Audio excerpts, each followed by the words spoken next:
ইরানের পারমাণবিক কেন্দ্রের উপরে উড়ছে যুক্তরাষ্ট্রের B2 মডেলের স্টিলথ বোমারু বিমান। মুহূর্তেই বাংকার বাস্টার বোমা ফেলে ধ্বংস করা হলো ইরানের ফোর্দো, নাতানস ও ইস্পাহান পারমাণবিক কেন্দ্র।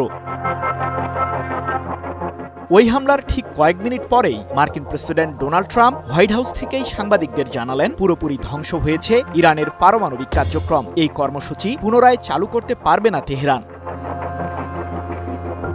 গত 22 জুনের ঘটনা এটি, কিন্তু প্রায় 2 মাসের মাথায় আবারও ঘুরে দাঁড়াতে চায় ইরান। পারমাণবিক ইস্যুতে পশ্চিমাদের কাছে মাথা নত না করার ঘোষণা এসেছে তেহরান থেকে। এই কর্মসূচি চালিয়ে যেতে অটল থাকার হুঁশিয়ারি দিয়েছে ইরান।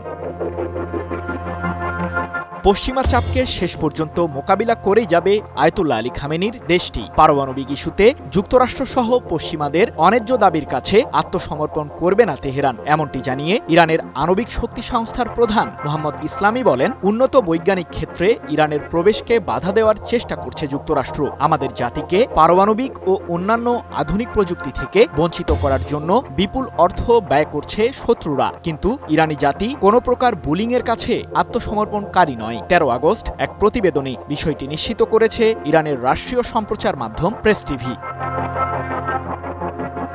এর আগে গত জুন মাসে 12 দিন যাবৎ ইরানের সামরিক ও পারমাণবিক স্থাপনাগুলোতে বিমান হামলা চালায় ইসরায়েল এবং যুক্তরাষ্ট্র। এ সময় ব্যাপক ক্ষতির শিকার হয় ইরানের ওই 3 পারমাণবিক কেন্দ্র। এছাড়াও নিহত হন দেশটির বেশ কয়েকজন পরমাণু বিজ্ঞানী। তবে ওই হামলায় প্রেসিডেন্ট ট্রাম্প সফলতা দাবি করলেও তার এই দাবি নিয়েও রয়েছে নানান প্রশ্ন। কারণ মার্কিন প্রতিরক্ষা দপ্তর পেন্টাগনের গোয়েন্দা প্রতিবেদন বলছে, ফোর্দো ছাড়া বাকি 2 পারমাণবিক কেন্দ্রের তেমন কোনো ক্ষতি করতে পারেনি যুক্তরাষ্ট্রের ছোড়া বাংকার বাস্টার বোমা। এদিকে ইউরোপের ত্রয়ী বলে পরিচিত ফ্রান্স, জার্মানি ও যুক্তরাজ্য ইরানকে আবারও নিষেধাজ্ঞার হুমকি দিয়েছে। পারমাণবিক ইস্যুতে পশ্চিমাদের সাথে তেহরান সমঝোতায় না গেলে স্ন্যাপব্যাক প্রক্রিয়ার মাধ্যমে ইরানের উপর বাণিজ্যিক ও অর্থনৈতিক নিষেধাজ্ঞা আরোপ করবে ইউরোপ। আর পশ্চিমাদের সমঝোতার মূল শর্ত ইউরেনিয়ামের সমৃদ্ধকরণ বন্ধ করতে হবে তেহরানকে। বসুন্ধরা টিস্যু, অশুদ্ধতার বিরুদ্ধে এক বিন্দুও ছাড় নয়। ইরান যদিও বারবার দাবি করে আসছে তাদের এই কার্যক্রম বেসামরিক খাতে ব্যবহারের জন্যই এগিয়ে নেওয়া হচ্ছে, তবুও দেশটির এমন দাবিকে মানতে নারাজ পশ্চিমারা।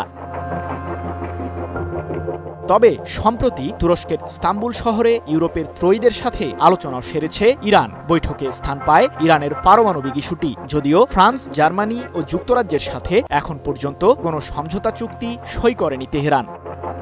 সৃজন মাহমুদ, নিউজ 24।